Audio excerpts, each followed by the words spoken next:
No ha habido hasta estos momentos, este año cumplo 46 años de predicar esta palabra.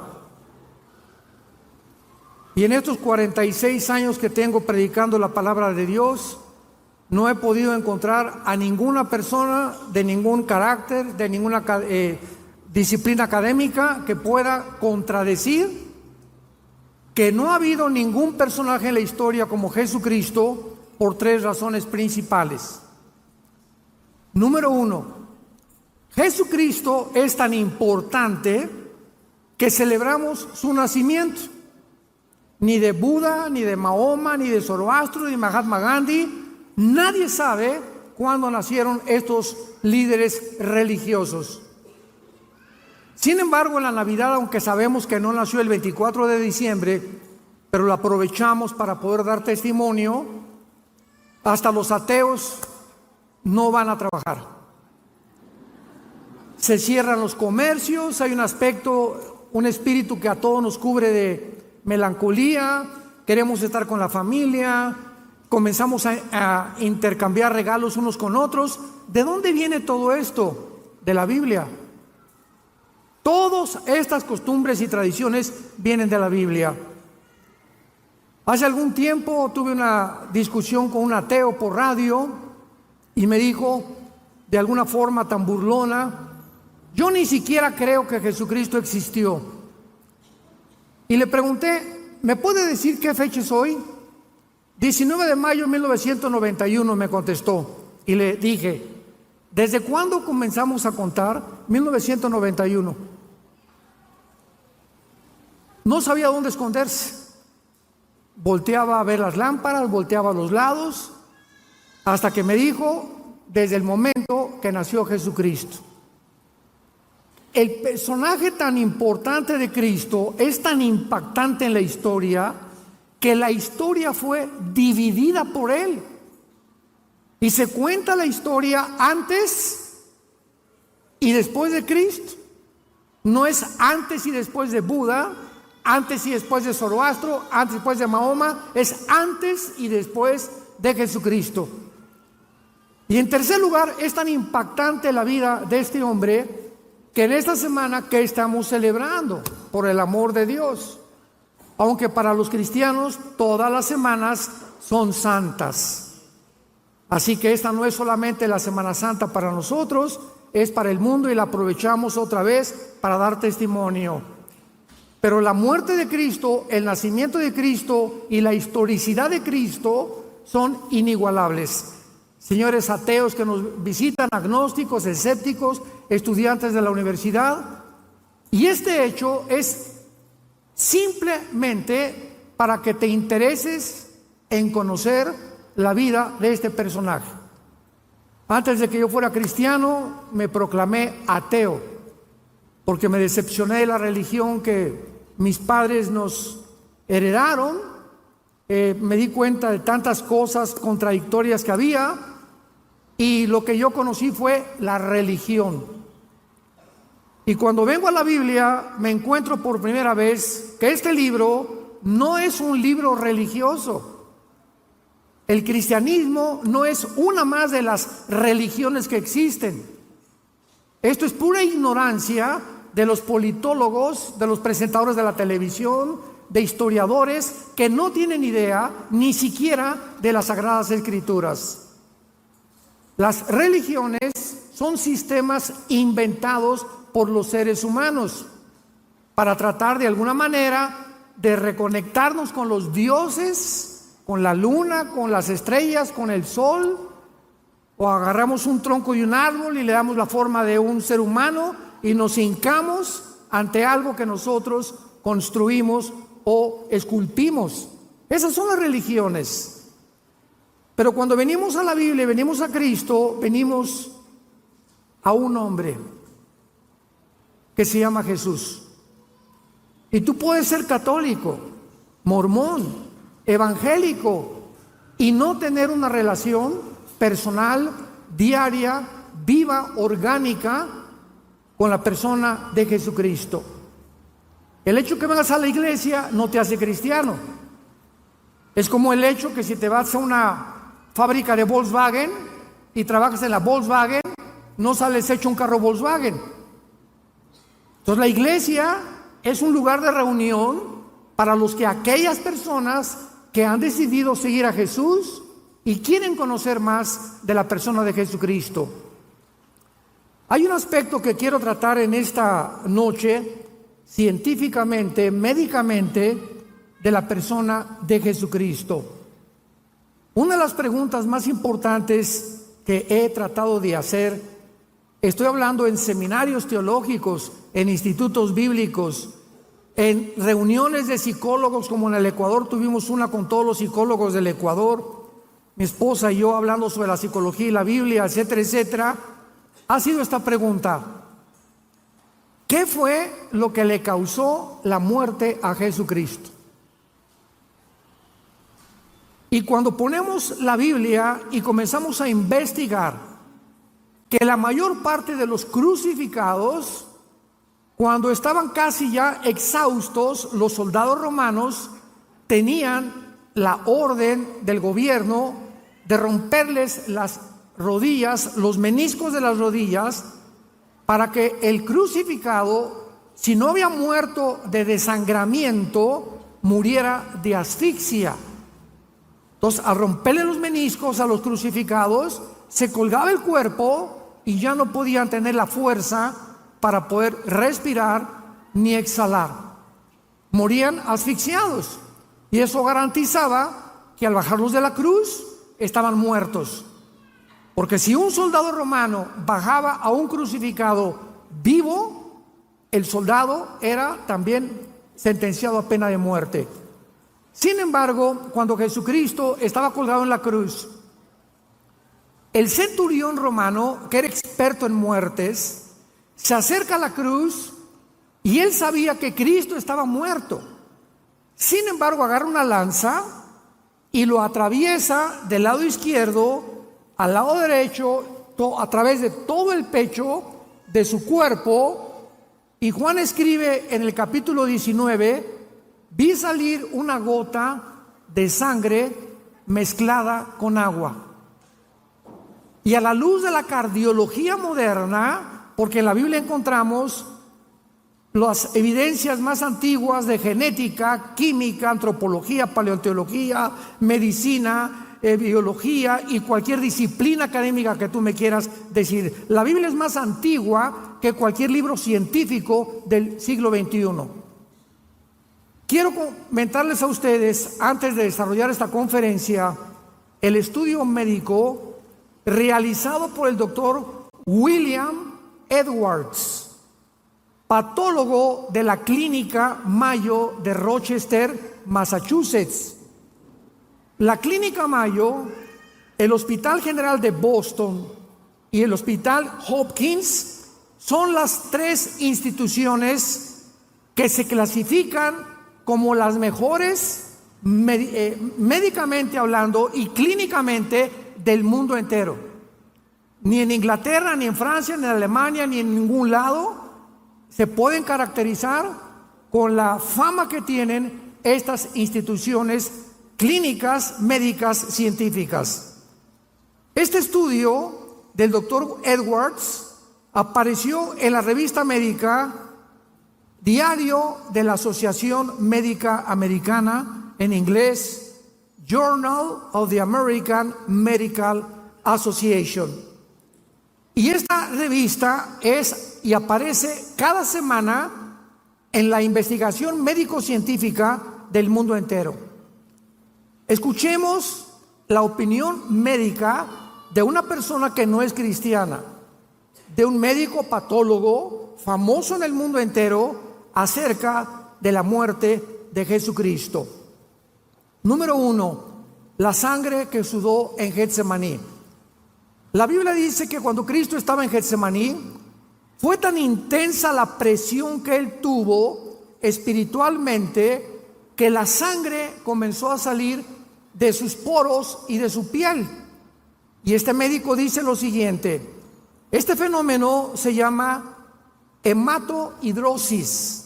Hematohidrosis, o sea, sudor sanguinolento, y ocurre en estados altamente emocionales. cuando la hemorragia de las glándulas sudoríparas ocasiona que la piel quede excesivamente frágil. Probablemente la pérdida sanguínea en el huerto de Getsemaní fue mínima. Sin embargo, la fragilidad cutánea resultante ocasionó más tarde en una gran pérdida sanguínea durante la flagelación. Veamos qué dice Mateo 26, versículo 36. Entonces Jesús llegó con ellos a un lugar que se llama Getsemaní. La palabra Getsemaní en el hebreo es Getsemana o Getsemaní, que significa el aceite prensado. O sea, cuando se aprietan las uvas, ¿verdad?, sale el líquido. Cuando se aprietan las aceitunas, sale el aceite de olivo. Y Getsemaní es el lugar donde él fue prensado, apretado. Y fue tan grande la presión psicológica y espiritual de Cristo para que la sangre haya salido de su piel en la hematodihidrosis. Es un fenómeno que los médicos explican por qué sucede. Estos se enrollaban en el cuerpo de la víctima cuando lo flagelaban.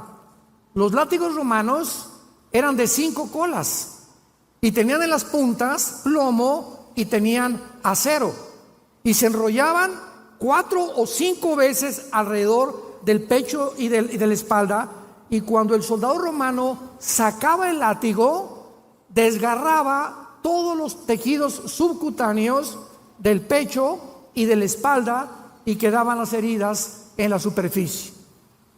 Cuando Cristo fue acostado en la cruz, no tenía piel a frente ni tenía piel atrás. Completamente estaba desnudado de su piel, de los 39 flagelos que le implicaron el desangramiento que se inició en el huerto de Getsemaní.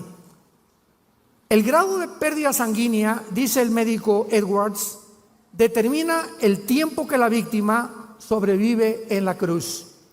La pérdida apreciable de sangre prepara el terreno para un estado de shock hipovolémico, que es un estado donde existe una discrepancia entre la capacidad de los vasos sanguíneos y su contenido. La hipovolemia significa disminución del volumen sanguíneo por pérdida de sangre o deshidratación. En otras palabras, después de los 39 latigazos que le dieron a Cristo, imaginémonos la pérdida de sangre que él sufrió.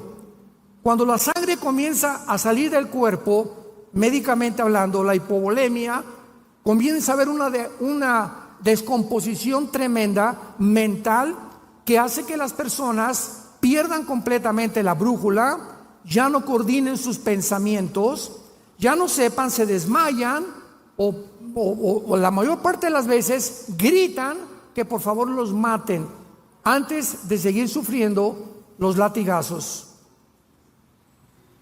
Jesús fue tan debilitado por los 39 latigazos que la Biblia dice que no pudo cargar el patibulum, o sea, el palo central de la cruz, porque desde el pretorio romano, donde fue flagelado, hasta el monte Calvario, había 800 metros, casi 1 kilómetro de distancia. Entonces, la pérdida de sangre en Getsemaní, la pérdida de sangre en los clavos y los latigazos que le dieron, porque le rasgaron la piel con clavos también los soldados, le impidió a Cristo, que tenía una salud excelsa, ¿verdad? Si era el Hijo de Dios, jamás se enfermó, comía pescado, comía miel, comía cosas, no bebía Coca-Cola, ni azúcares tampoco, pero estaba tan débil que tuvo una persona llamado Simón de Cirene que ayudarle a cargar el palo central de la cruz. Dice la Biblia que sus heridas en la espalda fueron cubiertas con un manto de púrpura, el cual, cuando llegó a la cruz y lo acostaron, le quitaron el manto y la piel que le quedaba fue arrancada, porque en los 800 metros que caminó hacia la cruz, se le pegó la sangre coagulándose con la tela del manto, y al quitarle el manto le desgarraron todo lo que le quedaba de piel. O sea que cuando lo acostaron a Cristo sobre la cruz, era completamente sin piel. Imaginémonos el dolor de la fricción de su carne viva con la madera del patíbulo.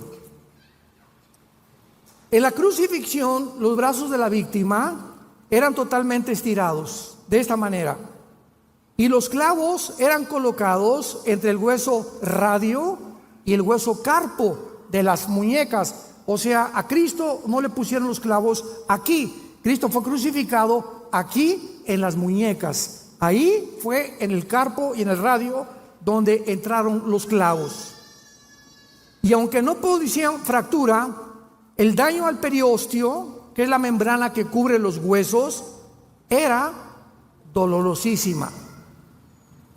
La mayor parte de las víctimas de la crucifixión en ese momento perdían el conocimiento del dolor tan intenso de la entrada de los clavos en estas partes de las manos.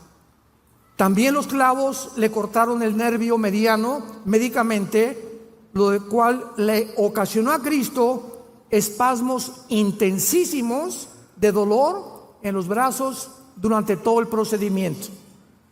Todo esto produjo una parálisis en parte de sus manos que se llama los ligamentos o mano de garra, donde la mano comienza a perder ya el control y se hace así y ya no puede abrirla del dolor tan intenso de los clavos en el carpo y en el radio.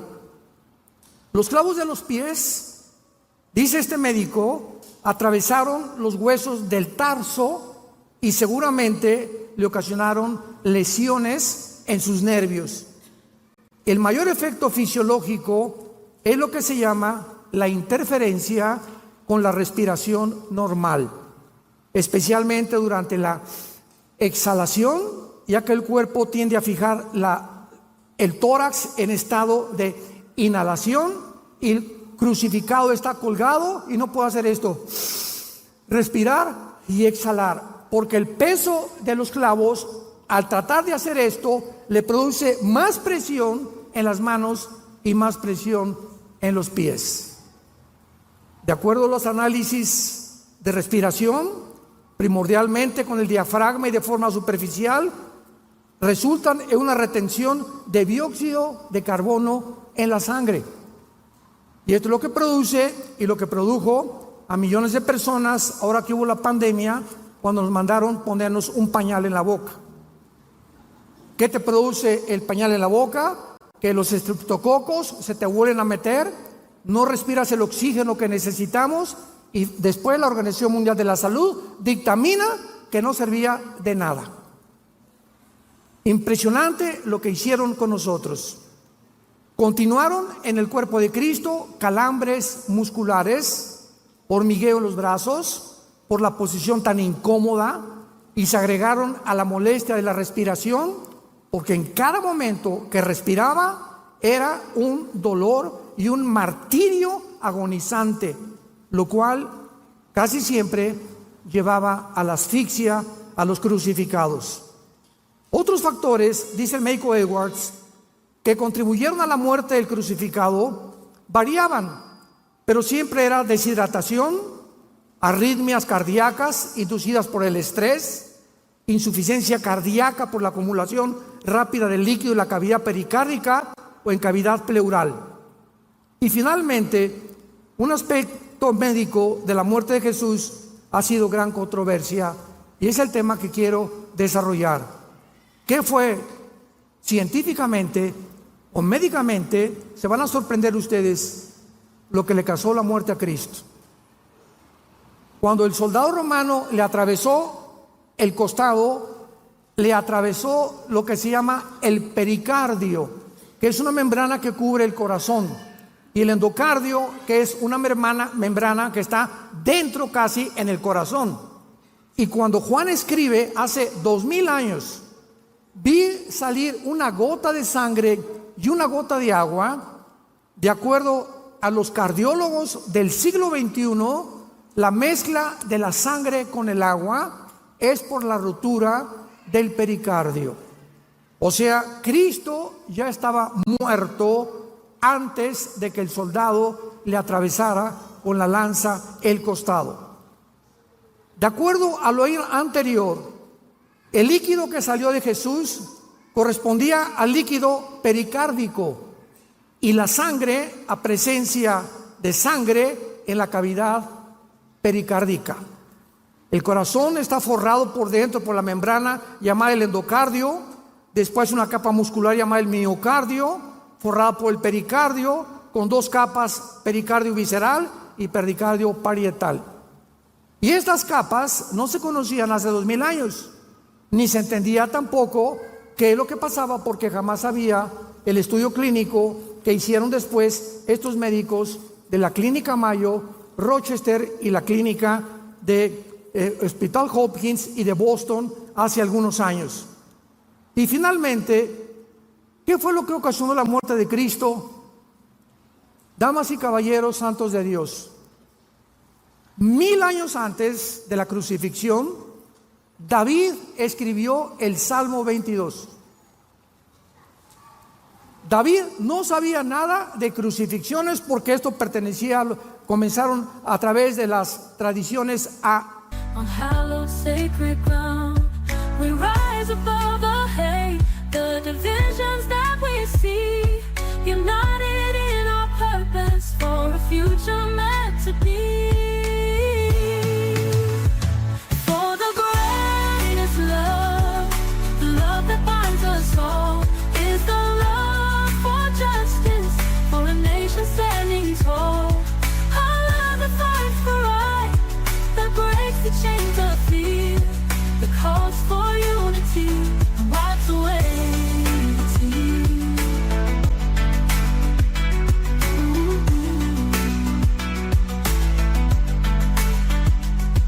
The voices of the people run crescendo in the night, a symphony of change, a beacon burning bright. With every step we take, with every word we say.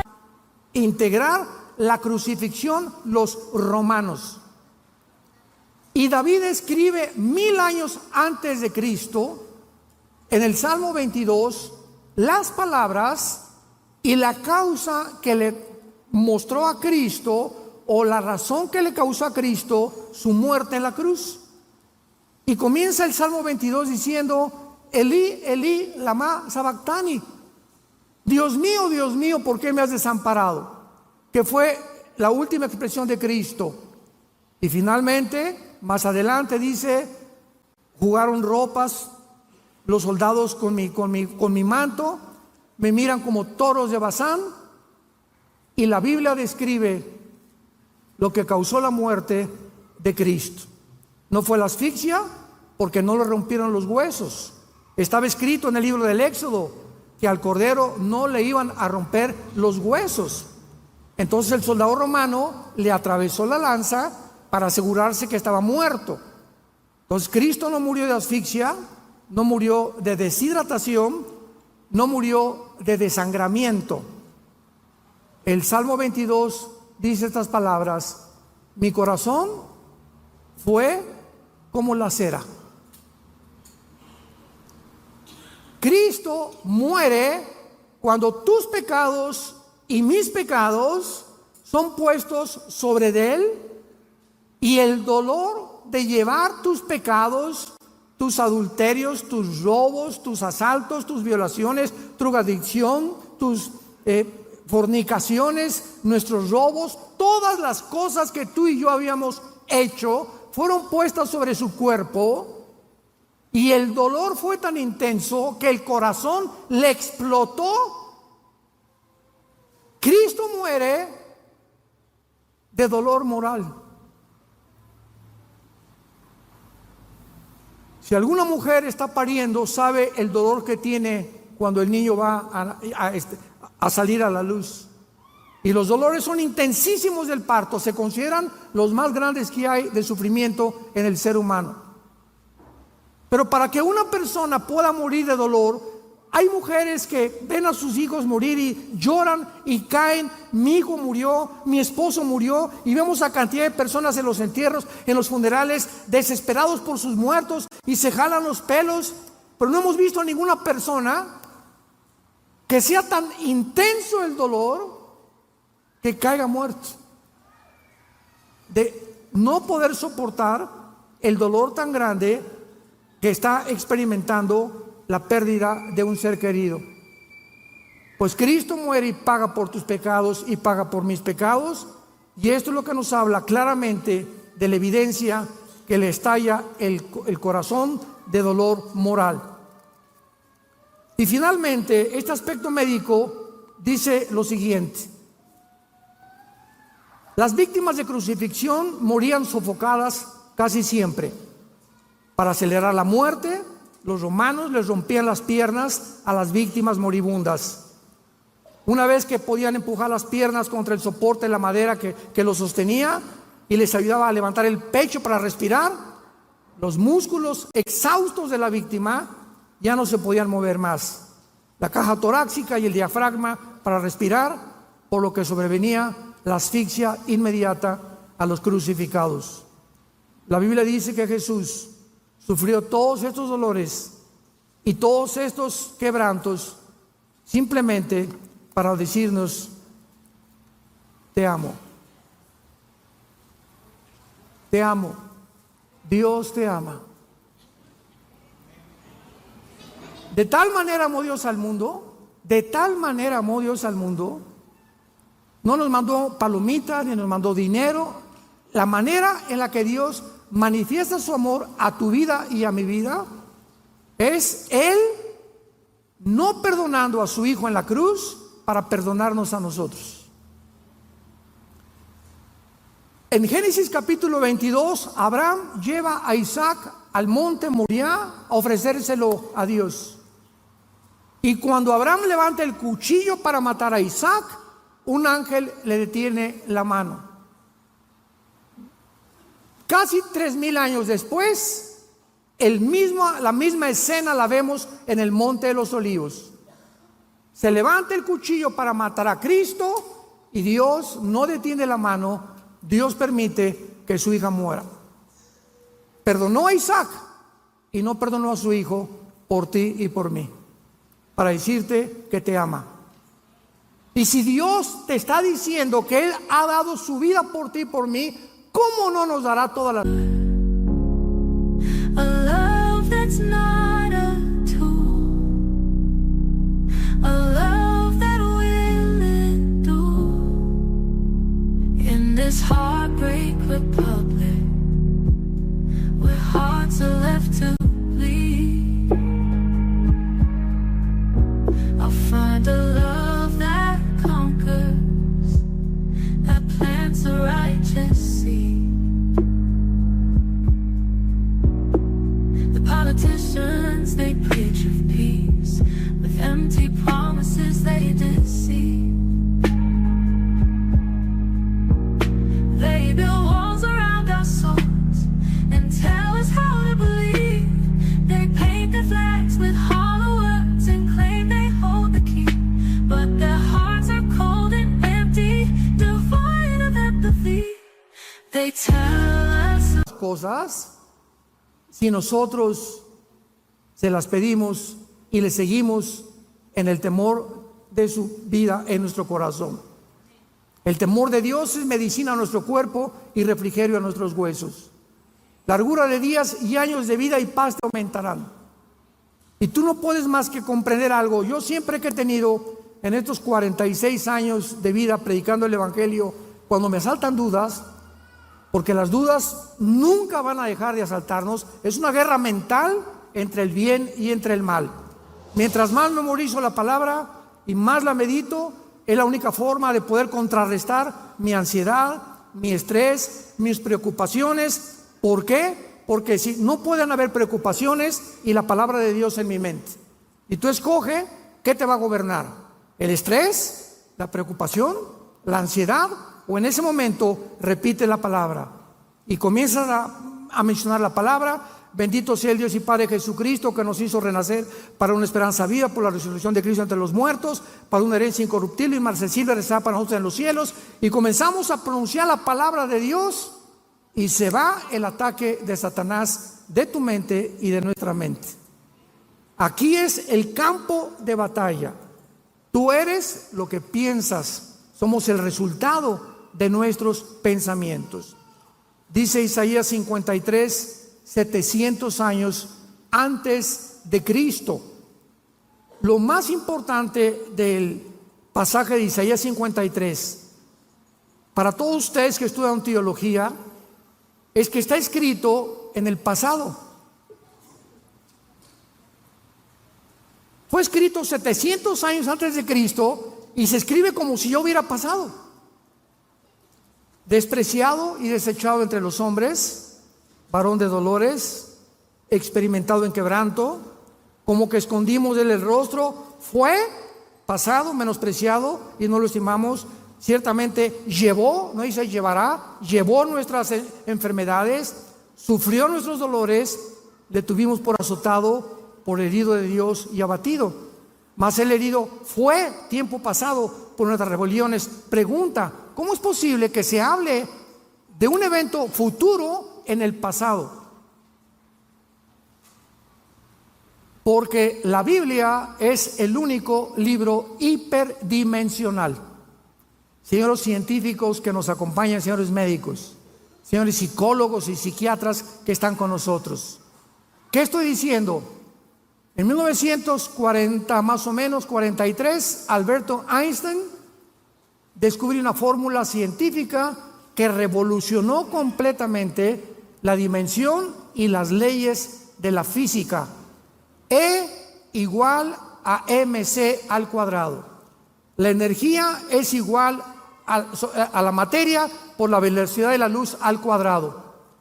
Esta fórmula de Einstein revoluciona completamente nuestra vida, y qué impresionante que la Biblia se adelantó, porque esta fórmula de Einstein implica que el tiempo no existe. Se les van a fundir los fusibles. El tiempo no existe. ¿Qué quiero decir con esto? Agarra tu reloj en este momento. ¿Y qué hace el reloj? El segundero. 1, 2, 3, 4, 5. ¿Dónde está el pasado? ¿Dónde está el pasado? Estamos en el presente. 1 es el presente. 2, 3, 4, 5, 6, 7, 8. El futuro todavía no estamos ya. El pasado. Hace un segundo tu pasado ya no existe. Hace 2000 años el apóstol Juan escribe el Apocalipsis. Viaja el apóstol Juan 2000 años y ve al anticristo y la tercera guerra mundial. Juan regresa en el espíritu y el Apocalipsis ya está escrito lo que va a ser. No ha sido y será.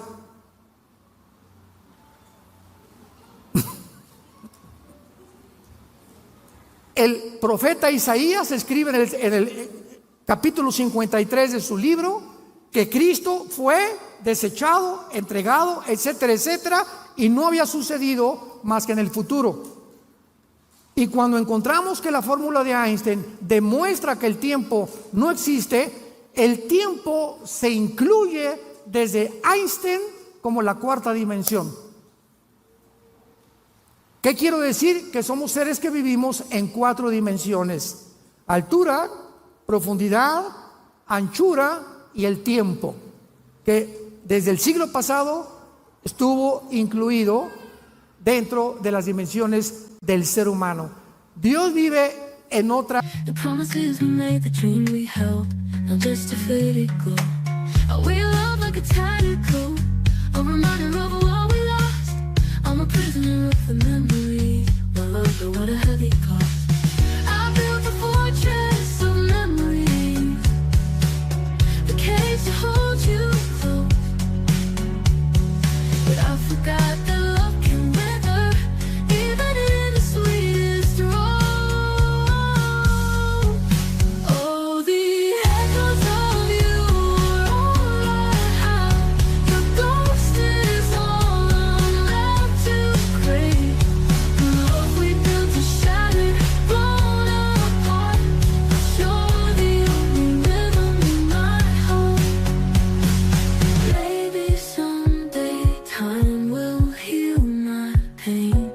and I'll forget your face. Dimensión en la sexta, séptima u octava dimensión. Para Dios 1000 años es un día es como 1000 años. Cada vez que la tierra hace una vuelta al sol de 365 días, para Dios fue un día. Para nosotros fueron 365 días que pasaron en nuestro tiempo. Y si yo me voy a la luna o a Marte con un traje de astronauta y salgo mañana, vamos a poner que mañana es el 10 de abril y regreso dentro de un año y tengo 30 años de edad, cuando yo regrese el año que entra, mi esposa va a tener 5 años más que yo. Porque ya saliendo de la atmósfera, el tiempo no existe como existe aquí en la Tierra. Aquí pasa más rápido que en el espacio. ¿Y cuántos hombres dicen, no, pues yo me quiero ir a Marte, no? Hermanos, todo lo que estoy compartiéndole a ustedes es maravillosa, la Biblia es maravillosa. O sea, el Ramayana, el Popo, el Tripitaka, los Vedas de los persas, el Corán, no hay un libro religioso ni científico que tú me puedas decir que nos explique de dónde venimos, quiénes somos y a dónde nos dirigimos. Y cuando Dios muere en la cruz y abre sus brazos, nos dice lo siguiente: todo aquel que me sigue no permanecerá en tinieblas. Y cuando venimos a la Biblia, el Espíritu Santo entra a nuestra vida, nos destapa lo que el pecado dañó, la información que Adán y Eva tenían, que era el 100% de su ADN, del ácido desoxirribonucleico, que es la fórmula de las células. Y Adán y Eva perdieron todo eso y nos lo transmitieron a nosotros. Einstein decía que teníamos el 8% desarrollado de la mente nada más. Perdimos más del 90% de la información.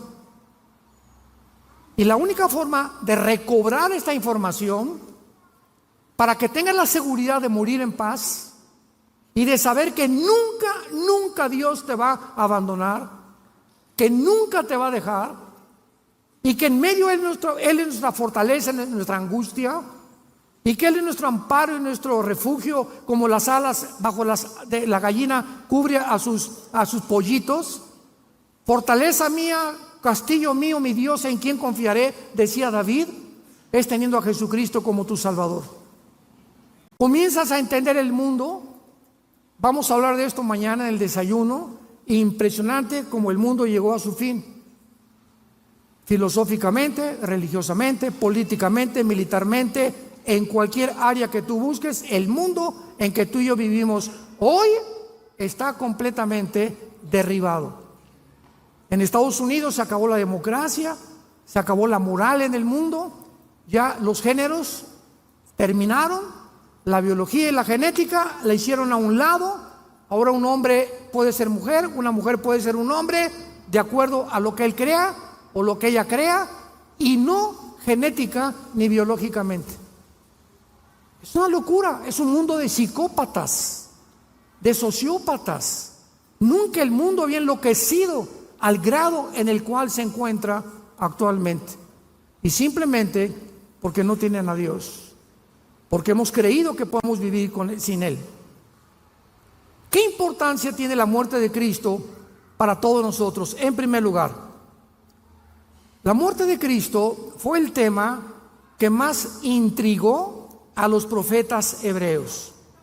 Dice en la primera carta de Pedro, capítulo 1, versículo 11: los profetas profetizaron de la gracia destinada a ustedes, inquirieron y diligentemente indagaron acerca de esta salvación, escudriñando qué persona y qué tiempo indicaba el Espíritu de Cristo que estaba en ellos, el cual anunciaba de antemano los sufrimientos de Cristo y las glorias que vendrían tras ellos.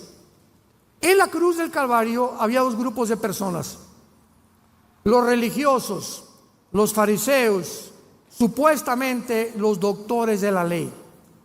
Y del lado izquierdo estaban los griegos, los filósofos de Atenas, los discípulos de Zenón, los epicúreos, los estoicos, los grandes pensadores de la historia en aquel tiempo. Los religiosos, los fariseos, voltearon a la cruz y dijeron: este no puede ser el A love so bright, now fading, hard to climb. Oh, echoes of your love, they linger still. Oh, like whispers on the wind, they haunt me thrill. Oh, I'll chase the ghosts of what we had, I know. But all that's left is this aching hollow glow. The city sleeps, but I'm awake, caught in the whirlwind of a love I can't escape. The echoes whisper a bittersweet refrain of what we lost in the pain that will remain. Echoes of your love, they linger still.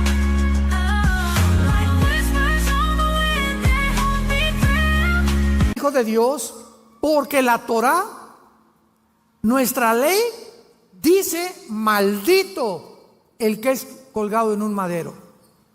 Entonces, ¿cómo puede este hombre decirse que es hijo de Dios cuando nuestra ley dice que los que son crucificados son hechos maldición?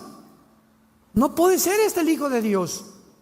Comenzaron a ofuscar en sus pensamientos y en su limitada racionalización.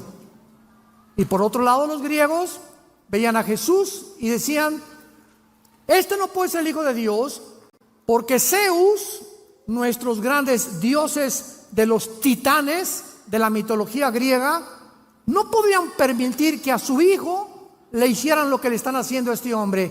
¿Cómo puede llamarse este el hijo de Dios? Damas y caballeros, los religiosos y los filósofos, Dios enloqueció su sabiduría, porque la palabra de la cruz es locura a los que se pierden. Y no podían, con su mente intelectual y filosófica, como actualmente también, no me importa que seas maestro de filosofía y letras en la universidad, ni que tampoco tengas doctorados en ciencias políticas, si tú no tienes al Espíritu de Cristo en tu vida, no vas a entender la Biblia. Porque los pensamientos de Dios son más altos que los nuestros. Y la forma como Dios actúa no es como nosotros. Y en esa cruz, donde unos decían que era maldición y otros que era una imposibilidad que el Hijo de Dios pudiera decirse así, muriendo como un vil criminal y su padre no hiciera nada, Dios lo hizo a propósito. Porque detrás de esa muerte se encontraba toda la sabiduría de Dios, escondida detrás de la locura de los seres humanos. Y eso fue lo que me hizo a mí, por primera vez en mi ateísmo, reflexionar y humillarme delante de Dios. Y se acercó entonces mi hermano Alejandro, que era cristiano, y me leyó este pasaje de 1 Corintios capítulo 1, que dice así: porque lo insensato de Dios es más sabio que los hombres, y lo débil de Dios es más fuerte que los hombres. Lo que para ti es locura, para Dios es sabiduría. Porque lo que tú calificas como locura, Dios lo hizo a propósito para que no lo busques intelectualmente, sino para que te humilles delante de Él, recibas a Cristo y Él te abra el entendimiento y te diga: 2 más 2 son 4, 5 más 5 son 10. Imagínate un niño de 6 años: oiga, maestro, ¿qué quiere, chamaco? Tanta molesta que me das. Explíqueme la teoría de Einstein, m igual a mc al cuadrado. Mira, niño, aunque yo te lo explique, no lo vas a entender. Pero ¿por qué, maestro, si mi cerebro es igual al tuyo? Es verdad, pero el mío está desarrollado y el tuyo no. Entonces, cuando tú crezcas y madures en conocimiento, vas a entender lo que ahorita, aunque te lo explicara, no lo vas a explicar. Cuando yo era ateo, Dios me dijo: gusano, chinche, hormiga de agua puerca. ¿Quieres entender mis caminos? ¿Quieres caminar conmigo? ¿Tú crees que puedes comprenderme cuando yo hice el universo? Como le dice a Job, ¿dónde estabas cuando hice la tierra?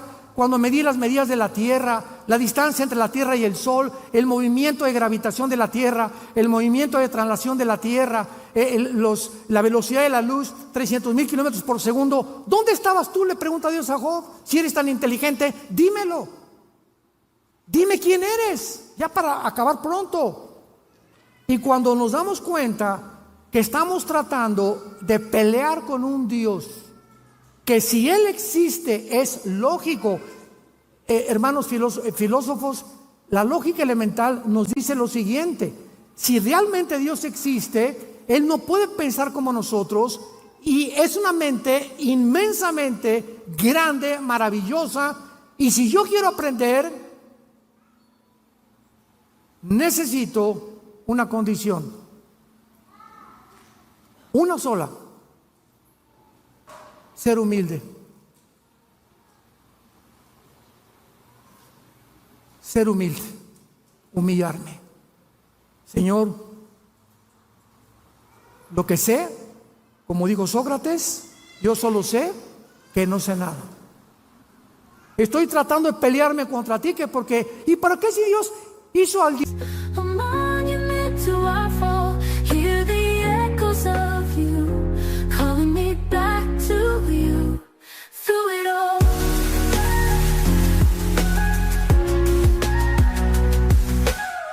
I search for answers in the fractured pieces of the past, trying to understand how love like ours could not last. 1,000 questions unanswered, swirling in my head. The pain, a constant echo, whispering, you're better off dead. Your scent still lingers, a cruel and phantom trace. On every corner, every room, I see your empty space. The echoes of your voice, a haunting melody, a bittersweet symphony, reminding me. diablo? ¿Y para qué hizo el sufrimiento? ¿Y por qué permite que los niños se mueran? Qué interesante que los ateos nunca contestan, nos preguntan a nosotros. Nunca un ateo le va a preguntar esas preguntas a otro ateo o a un agnóstico o a un escéptico. Nunca, jamás. Nos los hacen a nosotros los cristianos, porque de alguna manera en sus conciencias saben que no hay respuestas en el mundo, y por eso viven vidas sin esperanza, sin ninguna seguridad, llenos de estrés, llenos de esperanza, llenos de odio, llenos de maldiciones. ¿Por qué? Porque están enojados contra la vida, porque no entienden la vida, porque no entienden a Dios. Y como dijo don Teofilito, ni lo entenderás hasta que no vengas a la cruz de Jesucristo. Lo insensato de Dios es más sabio que nosotros. Miren, hermanos, que Dios escogió lo necio para avergonzar a los sabios, y lo débil del mundo escogió Dios para avergonzar a los fuertes. ¿Saben lo que dijo el Dalai Lama al Papa Juan Pablo II cuando vino a México? Le dijo al Papa, el Dalai Lama, a Juan Pablo II: yo pienso que Cristo se equivocó porque escogió a 12 pescadores iletrados y desleídos, como decía Cantinflas, que ni a la primaria fueron. Si hubiera escogido personas inteligentes, dijo el Dalai Lama, como yo, que soy filósofo y pienso, y la política y por aquí y por allá, Cristo no hubiera muerto crucificado. Jesús, María y José y el burrito que los acompaña. Virgen de la Macarena. ¿Se dan cuenta la estupidez, la soberbia del ser humano? Y a propósito, Cristo escoge a esos hombres desleídos y deslustrados, ignorantes, para que cuando se enfrentaron al mundo, el mundo se maravilló y decían: ¿quiénes son estos pescadores que se enfrentan con denuedo y con valor al César y a los filósofos y a los epicúreos y a los estoicos y a Zenón los filósofos, y los retan diciendo que Jesús murió, que resucitó, y a estos hombres que no fueron ni terminaron la primaria fueron los que cambiaron el Imperio Romano.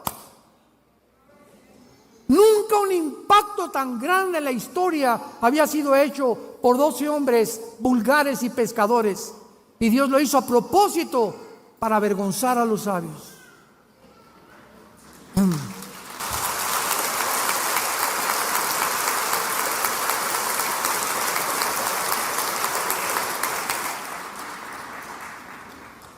Cristo muere en la cruz para pagar por tus pecados y por mis pecados.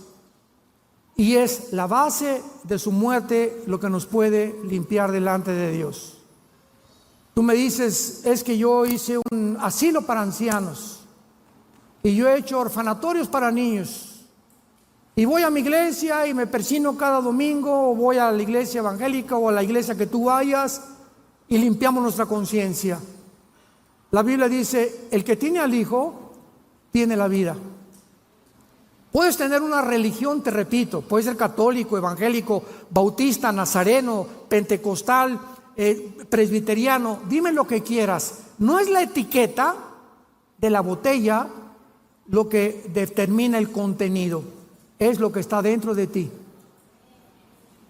Yo soy esto, yo soy aquel, presbiteriano, bautista por afuera, porque voy a tal iglesia o a tal denominación, pero dentro de tu vida, ¿tienes tú una relación con Jesús? ¿Amas la Biblia? ¿Amas a tus hermanos? ¿Amas a tu esposa? ¿La respetas? ¿Le eres fiel a tu esposa? ¿Amas a tus padres? ¿Les das un buen ejemplo a tus hijos? Desde que te convertiste, ¿cuántas personas has ganado para Cristo? ¿Te mueres de pasión por la verdad? ¿Estarías dispuesto a morir en tus convicciones por la causa de Cristo? Si tú no contestas estas preguntas satisfactoriamente, no eres más que una persona religiosa de la boca para afuera. Y la Biblia dice, no hay otro nombre en que podamos ser salvos más que en el nombre de Jesucristo. Mas Dios muestra su amor para con nosotros, que siendo pecadores, Cristo muere en nuestro lugar. Herido fue por nuestras rebeliones, molido por nuestros pecados. Todo esto lo ha hecho Dios por ti y por mí, para que hoy vengas, no a una religión, ven hoy, te invito a que vengas a la cruz. A que adores a ese hombre que tienes colgado en un crucifijo en tu casa, sin saber ni siquiera lo que representa. Para que vengas en esta noche y le pidas.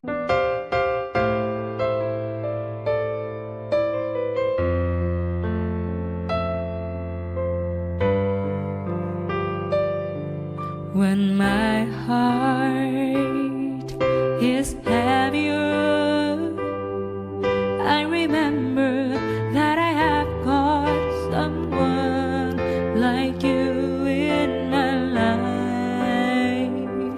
A single day is nothing without you. Que no salgas por esa puerta como entraste, confundido. Tal vez por curiosidad viniste en esta tarde, pero Dios tenía una cita contigo.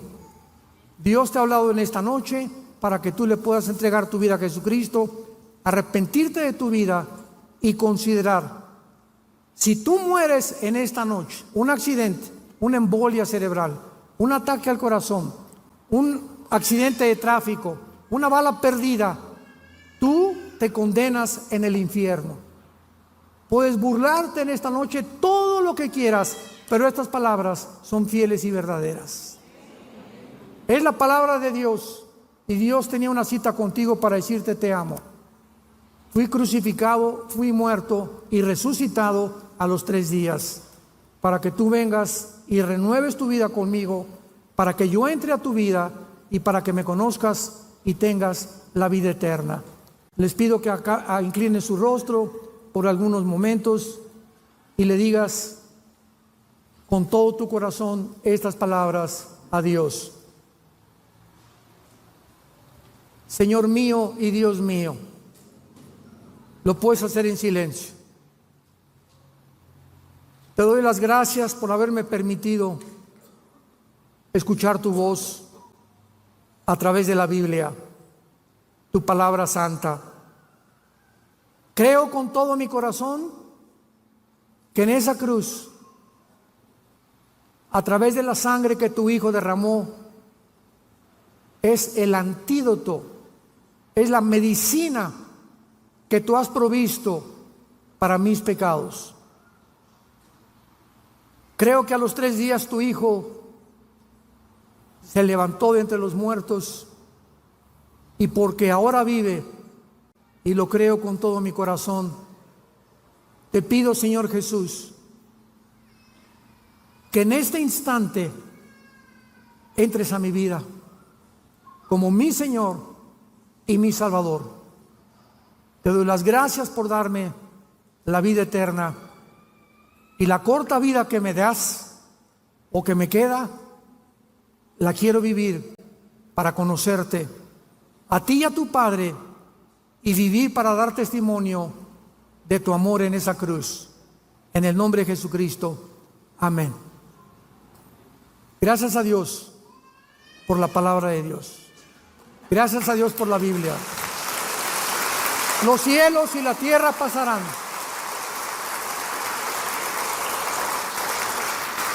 los cielos y la tierra pasarán, pero mis palabras permanecerán. Todos los sistemas filosóficos del mundo estamos viendo que están derribados. Todo se está derrumbando a nuestro alrededor. El petróleo, el peso, la democracia, el capitalismo, el comunismo, el socialismo, todo, la ciencia, la sexualidad, todo ante nuestro alrededor se está derribando. Si los fundamentos fueran quitados, Salmo 11, ¿qué sería de nosotros? ¿Qué sería si no tuviéramos este fundamento, esta esperanza? ¿Qué sería de mi vida? Yo hubiera acabado en la cárcel o muerto. Si hubiera seguido la vida que yo seguía, hubiera acabado yo loco o en un psiquiátrico, tal vez. Pero Dios me levantó para que pudiera proclamar su mensaje. Y cada día le digo que me dé más pasión para hacerlo, para que la gente pueda comprender que tienes una sola vida para arrepentirte y venir a la cruz.